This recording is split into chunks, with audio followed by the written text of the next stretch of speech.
Let's talk business. It's our favorite conversation. A lot of people have had a lot of questions about the therapy group, how we run a business, how the heck we have done this, and we're going to tell you all about today. And then our favorite part is at the end of this episode, our amazing friends, Abby and Amy from the Herself podcast, who are phenomenal podcasters and even better business coaches, are going to tell us all some really great insight and info about working with a business partner. So I'm really excited for that. So excited for that. And you know what? I just can't wait to talk about business and our business and how we grew and how we got to this point. So do we want to start from the beginning? Well, it was a slow, rainy night. I think it was. Yeah, it was a rainy day. Knows? It was an August afternoon orientation at Thomas Jefferson University that I walked up to Jennifer and I said, "You're going to be my best friend here." And I said, "Who is this bitch?" I said, "What the fuck? Someone save me. I did not plan to make any friends here." Trying to put my head down. And now this aggressive girl is coming up to me, but it worked out very well for everyone involved. Best thing. And you know what? What we talk about is like, it was almost like a marriage proposal. Without knowing you and without your consent.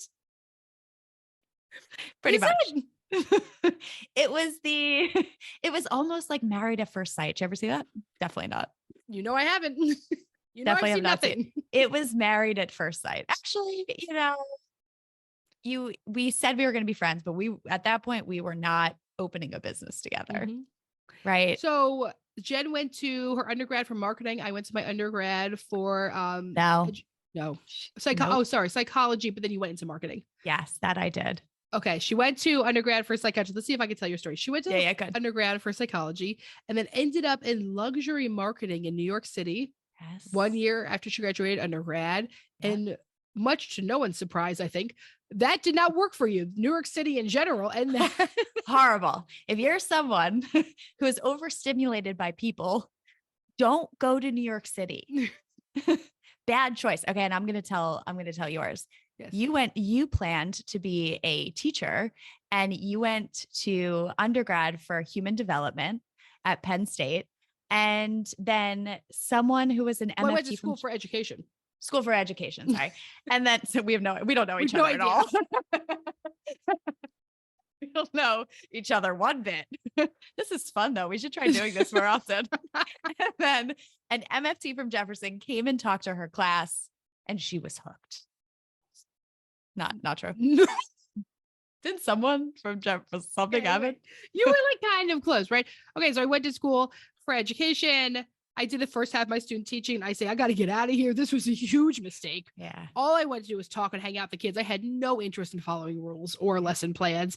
And I really realized how much a teacher makes. And I said, this is not for me. And so I went into my guidance counselor and I said, what the fuck, my guidance counselor, my advisor. And I said, what can I transfer into? I don't know what to do. And they said, just do human development. It basically just means you have to go to grad school at some point. It's just kind of like it's a Bachelor of Science. You'll figure it out. I'm like, all right, just shove me into that shit. Yeah, good. And then there was a girl in my class who was like saying, oh no, someone was like, oh, I was like, I guess I'll just be a fucking therapist. My mom's a therapist. I talk to everyone anyway, whatever. And then by chance, somebody from Jefferson's MFT program did come and talk to our major, but I had already switched into stuff. And that's when I was like, guess I'll go there. Really worked out. So pretty much we didn't choose this for ourselves. We just not any bit fell into it. Yep. But I would say, right, because I didn't even really choose New York. I was just like, oh, my friends are going there. I was kind of just like, the tides were like carrying me until I really feel like the first real decision that I made, and I don't know if you feel this way, is opening a private practice right out of grad school. I feel the same way. Everything else was the tides carrying me too. Yeah. Same thing. And I was just floating, man. I was just like, I'm young. I'll figure this shit out eventually. Exactly. I was floating too. And I was like, yeah, and you always get the question of like, what do you want to be? And like I did after I had that horrible experience in New York, I was like, I know I want to be a therapist. I don't know what that's going to look like. I love talking to people. But I didn't have any picture of like, this is where I want to be. And people ask us all the time, because we're kind of like this now too. People will always say like, what are your goals? What do you want to do with the therapy group? And the answer is we don't have any. And I think people hate to hear that. I think it's really upsetting for people. I think so too, because people want to know that if they set a goal, that they're going to be able to achieve it. And the fact of the matter is, Emmalee and I have not had these goals. The only active decision that we made was private practice, and that we both wanted our own clients. Yeah. Okay. So yeah. So I will say, here are the things I believe we're really active about. So basically, we went through grad school together. We had a good time. It was, I think, honestly, a lot of people have a lot of stuff to say about grad programs. It worked for me. I think we had a wonderful education. I had a great grad school experience. Everyone's is different. Hard to say. We were also bopping around, like we were fucking like still in our young 20s. So young, like, yeah. Living in Philadelphia, like going out and drinking, like those in between classes days. Sometimes. Yes. Yeah. It's like showing up high to shit. Like, like it was, we were kind of just floating, right? Yeah. But what I did know is that we got to the second year and I was like, I got to figure some shit out. My parents are definitely not about to. We had financial help from both of our parents still at that time.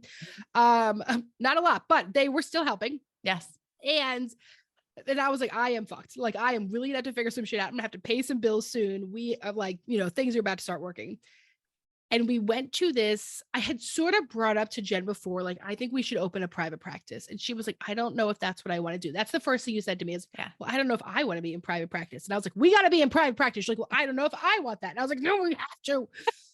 And we sit at this business day. Like it was like some like, PAMFT business day thing. And this girl stands up and she starts essentially talking about how much she hates where she works. This girl did not realize that where she works was named in the freaking pamphlet that she was speaking at this event. She was like saying like, I'm not going to disclose where I work, but it was in the freaking pamphlet, which she clearly hadn't seen. And I just started like hyperventilating. Like this is going to be me. I am going to be this girl up here. I'm going to hate where I go. I'm not going to make enough money to pay my bills. I'm going to feel totally burnt out and I'm going to leave this field in 2 years. Like everyone is telling us it's going to happen. And Jen, I think you passed me a note and you said, okay, I'll do it. Let's do it. Let's open up a private practice. And I think you said, let's open a private practice period. Yes. I remember it. I think I drew a smiley face on it too. Like I think it had hair. Was like, thank God. Cause I knew I couldn't do it on my own. Yeah. I knew there was no way I could do this. I couldn't afford to do this on my own. I had to have someone else. And we had a third business partner. So it was us and another girl, and we all decided to do this. And we got this really amazing piece of advice from one of our professors, which is the best thing you can do for private practice is go 30 miles outside of the city. The city has a ton of therapists in it. If you go at least 30 miles outside the city, you will be good to go. And I said, great, let's open up at Westchester University. Because we were still young. We didn't know who was going to take it seriously, but we thought college students would. Yes. And they did. And then some, right? And then we had, and so, but I think that people might have this idea that like, we had this goal of like, we went into grad school, we were going to open up a private practice. The fact of the matter is we were flying by the seat of our pants. We had no idea what we were doing. And so I just want to validate that for people, because I think people now who are maybe going into private practice or starting their own business, whatever it is, it's so easy to look at someone who owns a private practice now, who's successful, who has a lot of people coming in, whatever it is, and say, oh, they must have had a business plan. They planned all this out. They had this goal. We had no idea what we were doing. We didn't have legal papers. We were so stupid. We didn't have a partnership. We didn't have any documentation. Here's what we knew. We rented a space in a shitty basement for $550. We split it 3 ways. It was $183.33 a month. It was all all 3 of us could afford. And we said, and then we looked around and saw what other people were charging, and we just did less than that. Yeah. So everyone in the area undercut the market hard. It's exactly what we did. It was a horrible decision. We ended up completely burnt out. Don't ever do this. But it worked to get people in the door. So basically we're like, oh, everyone around here is charging like $85. We're going to charge $60. So we charge $60 for all of our sessions. And then it was $60 for individuals and $75 for couples, right? Yep. And we rented our furniture. We had to rent furniture, which was also such a Yes. dumb decision, But we didn't have money at the but time. we didn't have any money. So I think it was like $75 a month and we split that 3 ways. And right. And then my brother had gotten divorced like 5 years before and then was like moving in with his new partner and they bought all new furniture. So we took my brother's broken IKEA furniture and that was our waiting room furniture. Right? And we all had other jobs. Yes. We We all had other all had jobs to other pay for it. jobs too. And I so mean, the what, overhead though was like nothing in retrospect. right. But we also had to pay our own bills. Yeah. We had to live. And so once again, I think the one thing that we did do is that we worked so hard during that time to get our names out. We did everything we possibly could to meet people in the area, to send out remember those referral packets? Oh, we made these referral bags. And we told this story before, but we spent $100 on brochures. Nobody cares about brochures. We made like marketing things on Vistaprint with like grain because we was in Westchester, Pennsylvania. We thought it was kind of rural. Like, I don't fucking know. It was so bad. It was so ugly. But we did not, one of the issues that came was that between the three of us, we did not have hard conversations. Nope. We didn't have enough conversations and set enough boundaries. It ended up very poorly. We're eventually 2 years in. The business was doing actually very, very well. And I came to you and I said, listen, I have to leave. I can't do this anymore with our third business partner. Basically, either you and I have to start our own thing and like end it with her, or I'm gonna go out on my own because I can't do this anymore. I'm dying. And I said, no chance. I said, if you leave me. Yeah. And what it was that we all weren't on the same page. You and I had really sort of put our heads down and said, we are going to make this work and invest everything. And Yeah. she wasn't like that. She was traveling a lot. She was partying a lot. She was in a different place in her life. Yeah. And she wasn't as interested. And that just was because like we didn't have conversations in the beginning to talk about like what we all were going to do. So like even at the very beginning, we were making those packets. She was like on a vacation or a trip or something. Yeah. And then there was so much resentment. Yeah. And sharing the space, right? We shared two offices amongst the three of us. And so there wasn't conversations about how well it should be kept and who used it for what hours. Basically, here's how we did it. There was one really nice office and then one mediocre office. And so here's the way it worked. Whoever got to the office first got the nice one. Why did we do it like that? Why wasn't that like true? Emmalee? I don't know if that's true. Really? Yes, it is. Oh, that's horrible. Horrible, right?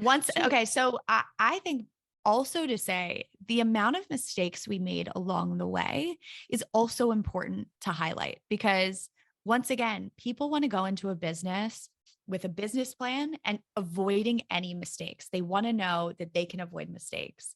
But I think mistakes are the way in which you learn. They're the way in which you learn and the way in which you grow. There were some mistakes we didn't have to make.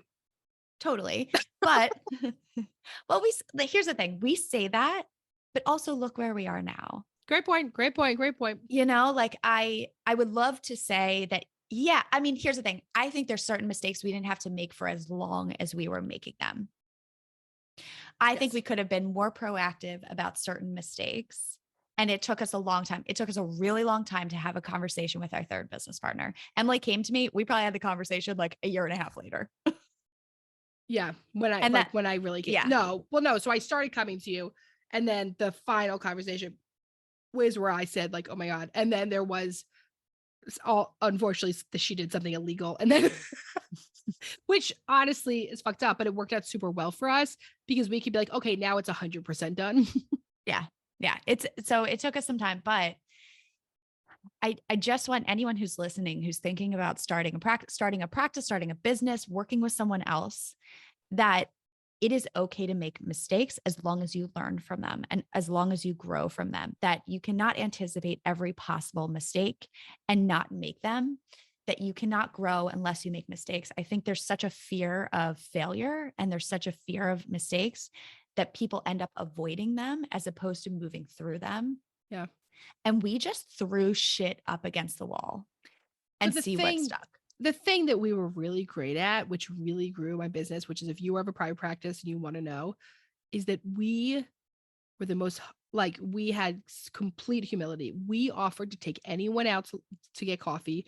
We would call people, we would try to get them on the phone. We just tried to get to know every single person. So the thing that we did that resulted in a ton of referrals was we made a ton of connections. And as opposed to like, and this was also before like there was like social media marketing was like really a thing, right? Because this was in 2014. And now I think everyone focuses on social media marketing. I wouldn't do that. It's not I right. It's not a real connection or real It's relationship. not a real connection. Go to local providers. And that's what we did. Massage therapists, acupuncturists, doctors, gynecologists, dentists, facialists, like freaking anyone doing anything is who we were reaching out to. PTs, OTs, Yep. like speech therapists, like anything. And we said, can we take you out? Here is who we are. We just tried to like essentially kind of become friends with people. Yes. And we offered free talks. I remember Yeah. we went to Westchester University, offer Yeah. free shit to people. So if We you're would send trying, things that we got a list of all the sororities and right. And we just emailed all the sororities and was like, we'll yes, talk to you about self-esteem. We'll talk to you, right? Like, and we're anything, like, we'll talk about anything. literally anything. And only two took us up on it. Most Yeah. ignored us. And we went to those two and just talked to them. And so I think that there is something about we didn't try to prove ourselves of like, oh, we're so smart. We just tried to prove ourselves of like, hey, we'd like to have a conversation with you. We think you'll like us. We'll like you. We'll see if it's a good fit. And that's it. Yeah. And that's what really worked for us. Yeah. Because we're in the business of relationships in multiple different ways. Yeah. And I think that both of us have personally had to grow a ton in building this business.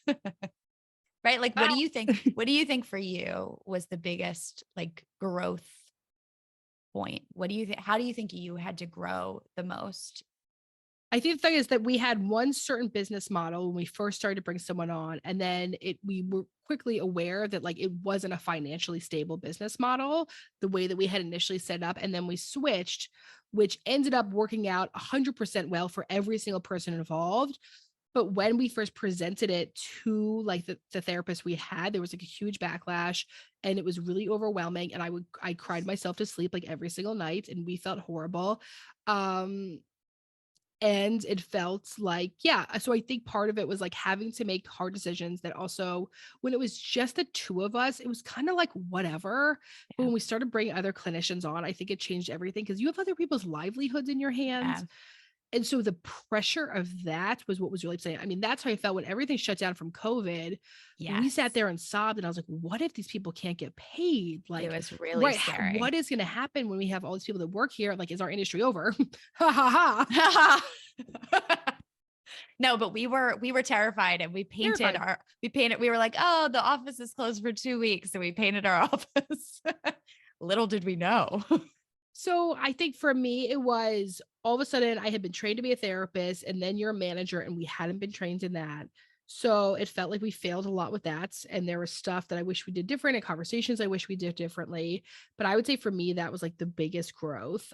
Because for me, I was already so extroverted. So like having these conversations and putting myself out there, that wasn't really bad. That was really painful for you. I watched you go through that. Oh yeah, that was a huge, clearly a huge growth point. But we always talk about how we couldn't do a lot of this without each other because it's so helpful going into a situation, right? Like when we would go to talks early on and I was very uncomfortable speaking in front of people, how comforting it was to have you there and to be able to say like, I can do this. Like I'm watching you do it too, like that. We always talk about the thing that's really helpful in having a partner is that we very much balance each other out. Like the places where I struggle, I think you thrive and vice versa.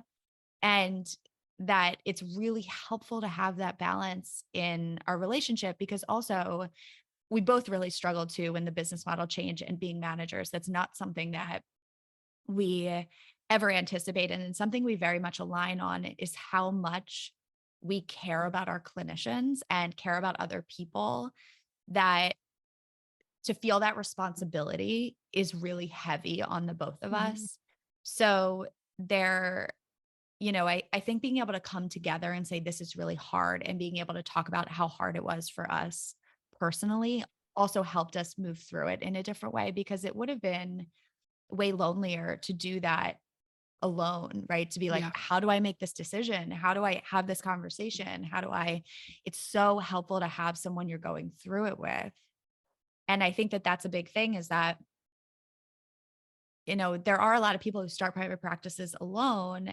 And I think there's ways to find support or connect with other people who are also starting their private practices. And that it's so common, I think, to feel like you're in competition with them. Oof. But I think it's important to recognize that there are enough clients to go around. There are enough clinicians to go around. And we've And had it, like we've had meeting, like we've been talking to other therapists and they'll like all of a sudden want to talk, like not anyone in our practice, but like we'll be talking to someone else who has a different practice and like want to talk shit on someone else.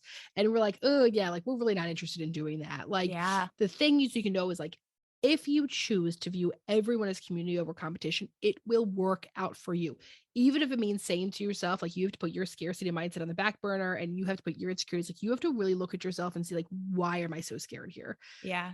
Because I think the other thing that we didn't really touch on is I think one of the other biggest parts about this is when we very first opened the practice, we got some shits from our professors. Yeah. When we told our professors we were going to do this, they We were got fucking assholes. Also, we got shit from everyone. Good shit from everyone at the very beginning. There was a lot of talk around, you guys are so young. Who's going to trust you? How are you going to do this? How are you going to figure this out? My grad school supervisor said to me, "Do you really think you're worth that money? $60." But Do I have I to say, think I'm worth $60? Like, it doesn't have to do with worth too. Like, it's just like what? Yeah. Also, we it's like to equate it to worth. It's kind of bullshit. we also did have some professors who were very supportive, right? I think we got it on both ends. But when Priscilla, We did have one amazing, amazing supportive who she came and she toured our office. and she was like, "You guys are worth more than what you're charging." She was telling us to She charge was more. so There was supportive. one. You're so right. I can't believe I even made that face. Well, That woman is a heaven sent goddamn angel. Heavens. And that's the thing is that when you're so insecure going into something, it's easy to remember the negative feedback. It's so And that's much all I easier. did just now. Exactly. It's so much easier to hold on to that because you're like, yeah, no one believed in me. This was so hard. But there were a few people who were supportive. Yeah. And the fact of the matter, our parents were scared but supportive. yes, I think they were very fear-based, but yes, but supportive. They didn't say, no, you can't do this or you're idiots. Right. But they were pretty fucking scared. Oh yeah. I mean, because we made no money for a long time. I think I got some of those messages, but I think that when you go into something and you're insecure, it's easier to believe the negative feedback. It's easier to hold on to the negative feedback. And the fact of the matter is that those people are projecting their own scarcity mindset onto you, their own fear onto you. They have never been in your position. They cannot predict the future. Yeah. And if you give them that power and you say, oh, they must be saying this because I can't do this and I won't be able to make this happen. But if you think about who you grow, for anyone who's in their 30s here, who you grow from when you're 25 to 35. Wow. And we spent these like huge growth years running this business. There's a lot of stuff now that I'm like, oh, I wish you and I had conversations about A, B, and C, right? But like we just didn't. And we did when we knew. When you know better, you do better. So like if you don't get this right at the beginning, then you try again. Like, I mean, if you're starting a business in your 40s, you're going to have a leg up from someone starting at 25 because we had no idea what we were doing. All we knew was that we were going to be nice and kind to people. We were going to really view community over any type of competition. We were going to ask older and more like advanced therapists for like we reached out to like much older therapists and just said like, tell us your thoughts. And like we just tried to learn from everyone we could. Yeah. We were humble. And we were very humble and we were able to admit when we made mistakes. I think that was a big thing too. We were able to say like, yeah, we probably should have done this sooner, or we probably should have changed this sooner. Yeah. And I think the one thing that spans true across our business and with each other is that our values have stayed the same, right? That even through the mistakes and the things that we've had to work on, our values of community, connection, and relationships has always stayed the same no matter what. Mm-hmm. And that I think is the reason why there is such strength in the business, is that we very much care about people. We very much care about each other. We care about our clinicians, and we care about the clients that come into this business. We want everyone to feel as safe as possible, as comfortable as possible. Of course, that's not always something that we can control, but I think our values have really stood the test of time, if you will, Yeah. in our business. And I think that that's something to hold true. And so I think that you can think about for yourself, like, what are my values in my business and what do I want to hold on to as I'm building this business? How do I want that to project into different areas of this business? And what does that look like? Yeah. So let's hear a little bit more from Abby and Amy. We are so excited to introduce our guest today, Abby and Amy, the co-hosts of the amazing podcast Herself, that we were honored to be guests on a few months back. Abby and Amy's mission with Herself is to create a space to be vulnerable, talk about the challenges we all face, and to know you are not alone. Welcome. We are so excited to have you both. Thank you. We're so excited to be here. We just get to spend more time together. Isn't this I great? know. We'll just slowly spend 1 hour of our lives every few months together. And that's how you create a friendship in this digital world, huh? Exactly. Well, the first thing we want to know is, like, how did the two of you come together to create this? Tell us a little bit about your story.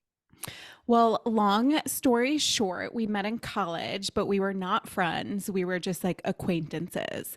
And then we moved to the same city after college and kind of did the same life events at the same time. So we got married at the same time. She needed a wedding singer and a wedding ceremony venue. And I was like, you can use mine. Like, these are awesome suggestions. So she did that. And then we had our first babies at the same time. And I know you guys have been through that, where it's just like you really connect to people that are in a similar season, especially as a vulnerable first-time mom. So we kind of went down this road together, but really our podcast didn't come about until years and years later. And I'll let Abby tell her own story, but she was in a corporate job and just not feeling the purpose. I had always wanted to do a podcast. And we are very different. She is much more analytical. She's going to take the course to learn how to do the podcast. But I had been in the online space for a while, so I had built the audience for the podcast. And so we're meeting. I'm just helping her. I'm like, here's a good idea for this. Da, da, da, da, da. And then all of a sudden we were like, wait, why don't we do this together? She pitched to me that we should do the podcast together. And that's the story. It's like, we just had a similar vision, opposite skill sets. Let's make magic. I like that she pitched to you. Was there a PowerPoint involved? Was there a deck? Can we hear I mean, more that about is my the pitch? personality. Yes. 27-point to-do list. This is what you're doing. This is what I'm doing. Okay. Is this relationship going to happen? Game on.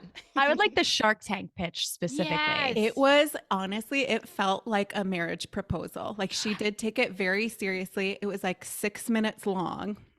And the best part was, I responded right away. You know, I said I needed some time to think about it, but I really liked the idea. She never got that. She never saw that message. So she was like, oh my gosh, why did I do that? Why would I ask her? Like, she just was spiraling. And meanwhile, I had already responded. So it was just a funny part of our story, and really shows off our personalities. Yes, the overthinker in me all of a sudden was so wishing I had not sent that message, thinking that I had just destroyed the friendship that we had just started to build. And in reality, I just didn't get the notification on my Voxer. So you wanted to take the relationship one step deeper, and you thought you were being rejected. I thought I was being rejected. And it was interesting because we had talked about this podcast for a while. We had talked about each of our podcasts and how we could do them side by side and help each other out. And we both were really serious about it, but we both knew that we were missing pieces that would eventually make the Herself podcast a success. So yeah, that was a fateful day back in 2019, and we launched in early 2020. And 3 years later, we're still doing business side by side, and now have another business together as well. Okay, so we want to hear that. So let me ask you this. So Jen and I do a lot of consulting one of the number one questions we ask from people is like, how do you preserve the friendship and relationship, right? I think a lot of people are realizing that it works really well to have a co-partner in something that you do. It's amazing to have a sounding board. There are so many pros for having it, but a lot of people are really scared. Is it going to, one, ruin our relationship? Are we going to hate each other? Are we going to fight about money? Like, so what was that like for you two to sort of navigate that portion? Yeah, and maybe an unpopular opinion, but I think people should have a healthy fear of going into business with someone that they're close to. But I had already done it once. I have another business with my sister, Crystal, Expecting and Empowered. And so I remember when we were meeting with our lawyer for the first time, and she said, you know, business partners splitting up, it's a higher rate, I believe it's 60%, than the divorce rate. So like you actually really have to have some tough conversations before you do this. So Abby and I knew that. We're very proactive people. So we were like, okay, it really felt like my premarital counseling. We had to say, how do you handle conflict? What's going to happen if this? I also had to still do have another business. So I said, I have to let you know, like, this one is my priority. Here's why. Here's how much time I can commit. Are you going to get resentful of that?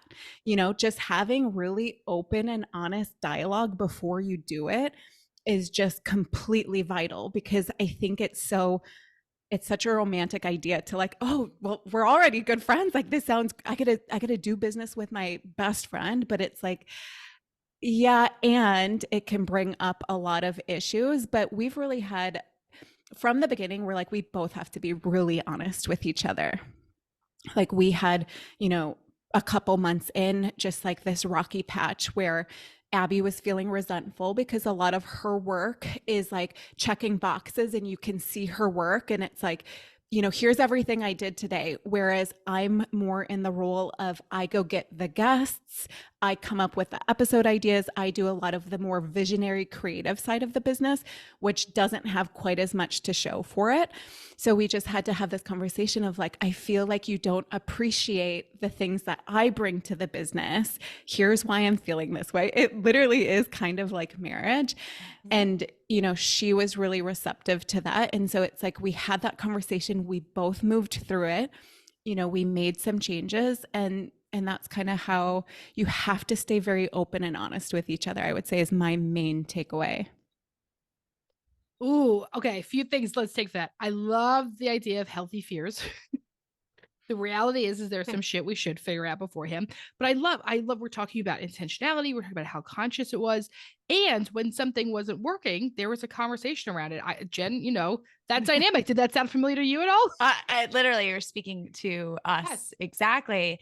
And completely agree. Emmalee and I, we always say that we really don't think we could do what we do alone, that having a partner in it is so vital.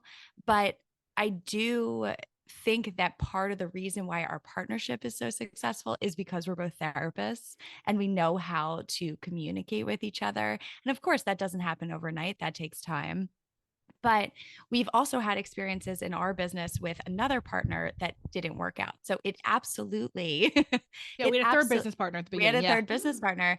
And so, so I really think finding it's right. It's like dating. It's like getting married. You have to find someone who is the right fit that can also balance you out. I think one of the things the two of you are speaking to is the balance that you have in your relationship, that where someone maybe doesn't gravitate towards one area, the other person picks that up. And Emmalee and I are very similar in that we do kind of opposites and we very much balance each other out. And so I think that that's almost a really important thing to look for in a relationship, is your ability to balance each other out so that you can do the things that you gravitate towards, that you feel really confident in. And the things that maybe you don't gravitate towards, the other person will pick up. Yes. And I'm going to take it even a step further, because sometimes we can look at a partner and say, wow, on paper, we are absolutely perfect. You do all the things that I don't want to do, that I'm not good at, that I have no desire learning, and vice versa. And then if you get into a partnership just based on skill set, you'll hit a dead end at some point. You'll hit a dead end because you'll realize that you're not in alignment with each other on things like values and goals. So taking it a step further, Amy and I, we have opposite skill sets. We do share some similar strengths, but then we have things that like only Amy can do. And I have no desire to learn. She's a queen at them. She's going to do them for the rest of time. And I'm so happy to be in partnership with someone who can do them, and then vice versa. However, our values were aligned. So somewhat opposite skill sets, same values. And that's just going to make the partnership last instead of all of a sudden getting to a tough spot, either in business or in a conflict or in just a simple conversation and realizing, wait a minute, we have different things in mind here because our values and just the foundation that we've built our lives on is different. Neither of them is wrong or right. But now what are we going to do? And I'm wondering, because you mentioned earlier that there started certain resentment started to build, and I'm thinking about listeners who might be listening to this and saying, oh, well, like I'm having some sort of resentment. How do I bring this up? How do I say this? How can we have the conversation? There's a lot of fear around wanting to bring this up, and the longer that you wait, the more the resentment builds. So I'm wondering for you guys, when there is conflict or when there is resentment that is building, how do you create that space to have that conversation in your relationship? Well, it's really interesting because I think everyone could self-reflect on their conflict style. And that's not something that we did talk about it, but like when it gets in full-blown action, like you see a lot more of like the way someone handles conflict.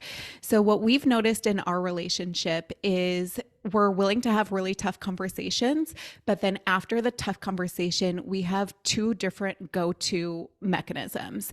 So mine is I really like some space and some time to just reflect. I'm not going to rush through things. But what I realized is like I have to let Abby know, like, we're okay. I just want some time to think about this and kind of like feel where my head is at. Because before, like we mentioned, like she is a little bit of a spiraler, and anytime we have an issue, it's more of like that anxious attachment of like she wants it to be fixed the minute that it's happening. And so we've really had to work through that because I don't want to abandon you and make you, I'm not punishing you by taking space. I just truly need the space. And so I try to reassure her, and it still comes up even now. So like, just this week we had a situation where, we're in a little bit of conflict, and she feels worse than I wish she did. But it's like, you can only handle that side of, I can only handle my side of the partnership. I'd be curious as to what you would say to that too. When I also say that it's not Amy's fault with how I'm feeling. Like you have to own your feelings and how you get through conflict. And that's a growth in human beings. It's a growth in partnership. So at the beginning, our conflict styles and trying to figure out, okay, Amy hasn't talked to me for 20 minutes. Oh my gosh, she hates me. We're going to end this business. Like I'm going to have to go back to the corporate world. Like that's where my mind would go within a 3-second period of time.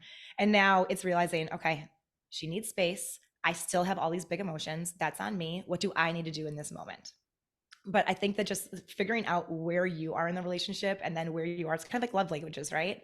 Mm-hmm. How can you each come to the situation and help the other person while also keeping in mind what you need?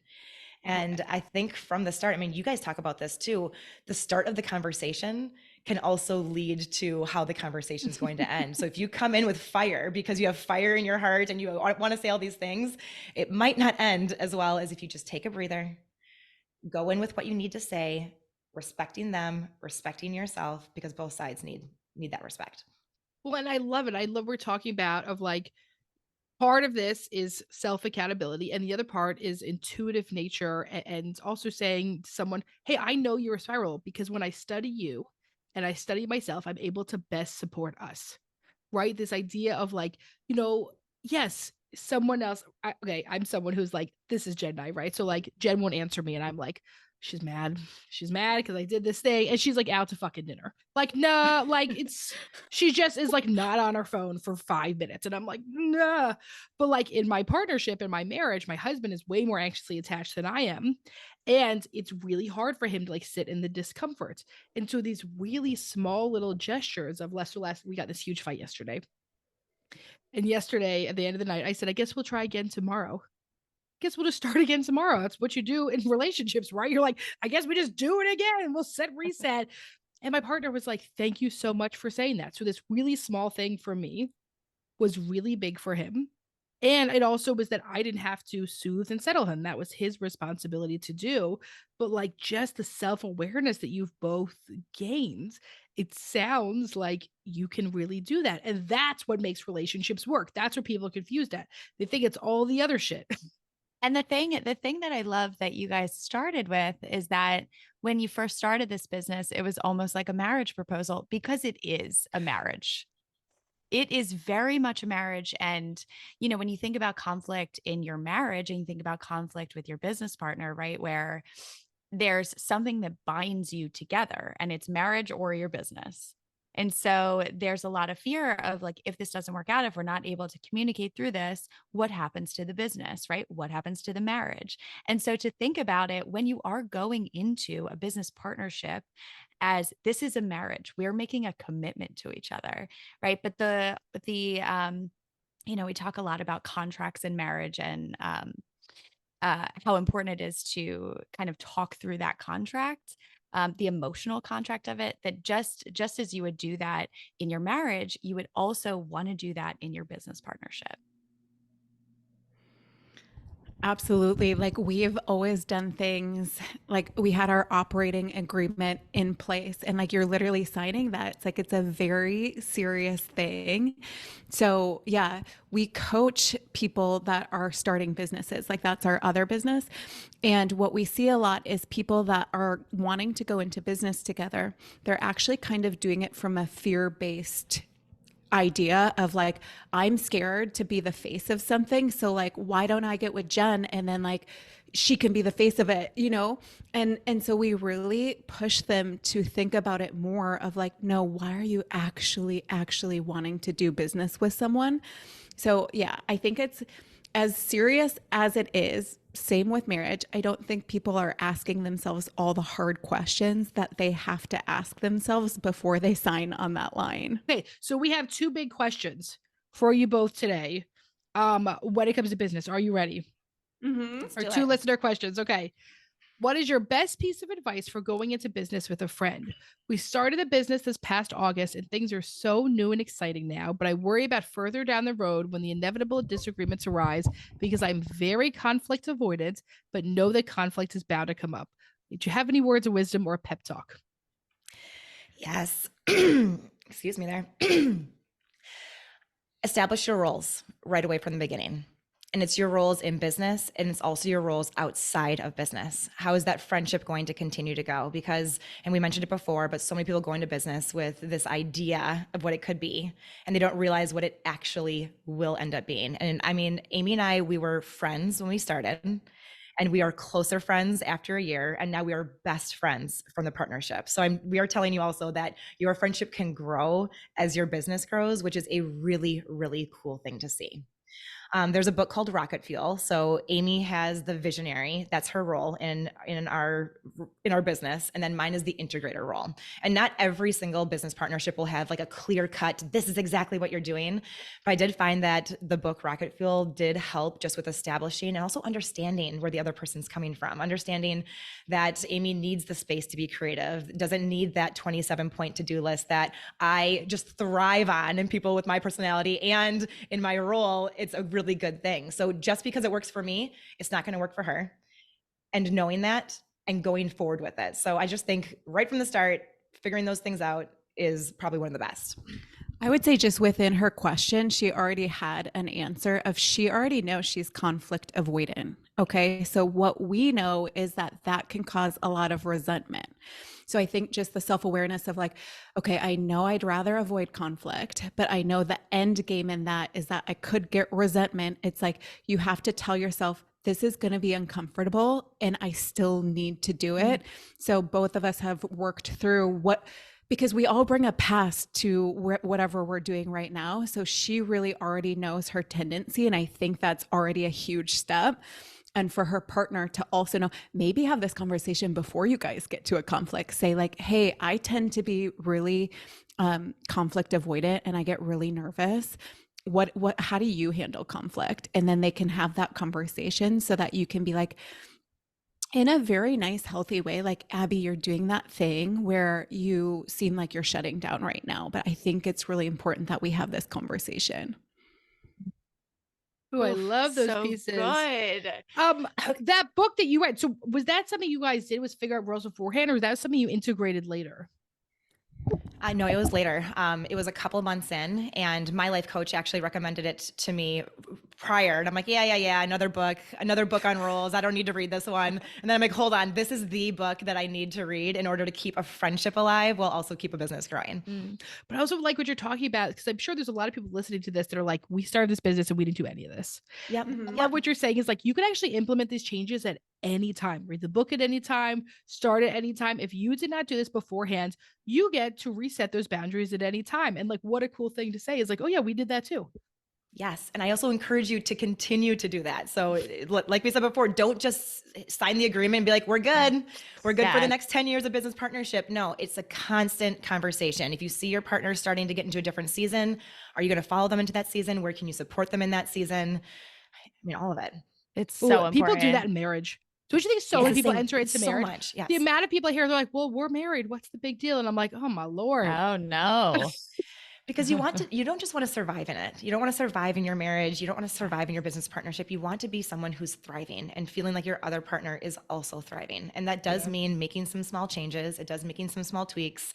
It does mean just figuring out if things need to change. But Yeah. that's the glory of it. That's what makes it so good. Yeah. Absolutely. So our next question, we talked about this a little bit, but I'm wondering if you guys can give some clear examples. You've done an episode before on conversations to have with your partner before the next step, like getting married, moving in. But what about conversations to have if you're thinking about starting a business with a friend? What do we need to be on the same page about? What is it okay to disagree on? Any insight into conversations you've had before starting your practice would be so helpful. Thank you. Yeah. And it's cool because we have our own experience. But like I said, we've also coached a lot of people through this. So what we find is talk about skill sets. I don't think you want to go into business with someone that has your exact same skill set. So you have to think about like, why are we actually doing this together if we're not bringing different things? I think you have to be really clear on the goals of what your business is. Abby and I talked about this just before jumping on. We have friends who they have a business. One of them absolutely needs this to become profitable so that she doesn't have to go to a different job. The other one already has a profitable business. So like, do you see what they're doing there? Is like one has that mentality of like, we need this to work. We need this to work. We need this to make money, while the other one doesn't. And that can cause a problem right there. So like, what are your goals? How long does it need to be until you get paid? I think people have to talk about time commitment. So we see a lot of people that are starting side hustles, and it's like, how many, you can't get tit for tat. It's like marriage. But also, if you have full-time capacity to work on something and he or she only has night times a couple nights a week, the chances that you might have some resentment are high. So talk about that. Abby and I even had that conversation where, a few weeks or months in, I said, I asked you if you were going to get resentful of the fact that I don't have, that much time for this. And now it seems like you are getting resentful. So then we have to have that conversation. We talked about this a lot, but like, how do you deal with conflict is probably my number one recommendation, because it is going to come. Business gets stressful. Like, it's a very important conversation to have. I think having some conversation about boundaries and like what you guys feel comfortable talking about, because, from 2020 on essentially, we've had all of this social justice. We've had this crazy political climate. Like, we're both individual women, but we needed to have a mindset of like, what is our business stance? Like, what are we going to speak on? What do we not feel comfortable speaking on? We've had to revisit those conversations as different things have happened, but it's important that we both feel like we are able to speak when we feel really passionate about something, but like, it's maybe not always going to be under the business umbrella if one of us doesn't feel comfortable with that being, a stand that we take. So I would say these past couple years for any business owner has probably been the most freaking wild in the entire history. Like, it feels like, because like I said, I have had my other business since like 2016 or something. I'm like, it did not used to be like this. Like you did not have to speak on every single, like now we feel like CNN in a way where we're like, we have to speak on every single thing. So if you have those conversations ahead of time, then you know how you're going to act versus when everyone's like DMing you, why haven't you spoken about this? And you didn't have that conversation, then you can get into where you're making a really pressured decision. And those often don't go that well. So it's a lot. You can have a lot of really great conversation before you even start to avoid. And then, like we said, like it's a work in progress. So like we're still going to have to circle back because we are growing and evolving, and maybe we changed our minds about a couple of those things. So I have no idea if we prepped you for this and ending segment, but I'm going to throw it out there. So at the end of our episodes in ShrinkChicks, when we bring guests on, we do a segment called Calling Bullshit. And so we want to ask you, the both of you, call bullshit on something, maybe about business partners, something in your field, in your industry. Give us some bullshit. Myth busting time, baby. And we started getting into it at the end there, but I do think that people who want a business partner really have to think about why they're having that business partner. Like, are you having it because you're scared? Are you having that person join because you love that person so much that you want to spend a whole bunch of time with them?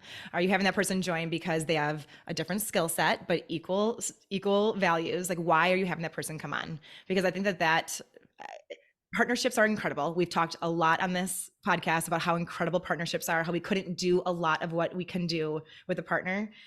And I'm going to call BS on that because I think that sometimes in some partnerships, you could simply have a virtual assistant or an online business manager. You can be, the king of the podcast or of the business or whatever you're running, and hire somebody to do the things that you're not good at, and you'll still be very successful. Okay, I'm going a completely different direction. It is this money mindset that women have, that when they're passionate about something and they're helping something just like you guys do, that they can't also care about making money from it. And so we see that from so many of our students. We've had to work ourselves out of that mindset of like, no, I am here to make money. These are my best money making years of my life. Like that is important to me. I earn that. I don't have to just give my talent and all the education we have for free.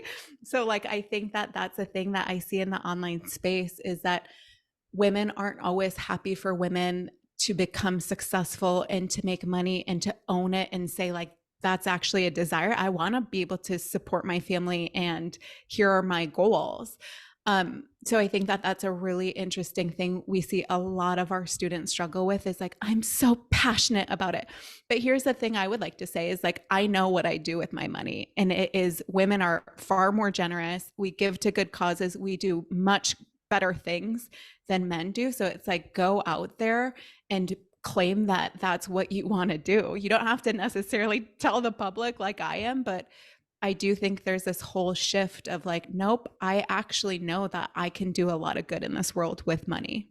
Oh, I love both of those. Those are very good. Oh, I love that. What's so true, right? Go get your money, honey. Okay. Hey, thanks for being on ShrinkChicks. We loved having you today. Where can everyone find you? Everyone starting a business, you have to use Abby and Amy to start with your coaching and do business coaching. Tell us where everyone can find you. Yeah. So on the business side, it's Instagram, online at Pursuing Her Purpose. And then we also have the Herself podcast, which you guys have been amazing guests on. And that's where we talk about motherhood and getting one step ahead of where you are. Amazing. So check out both those things. Everything will be in the show notes. We hope you enjoyed today's episode of ShrinkChicks. We asked you to send it to a friend if you did. Rate, review, subscribe, follow on Apple Podcasts. If you're looking for a therapist and you are located in Massachusetts, New York, New Jersey, Delaware, Pennsylvania, Florida, or California, we'd love to hook you up with a great clinician. You could always come in person in Westchester, Pennsylvania, or Rittenhouse right in Philadelphia. And if not, hey, go get some amazing coaches. Go read some self-help. There are so many ways to invest in your growth, and you can start today. And don't forget that to grow yourself, you got to know yourself. We'll see you next week on ShrinkChicks.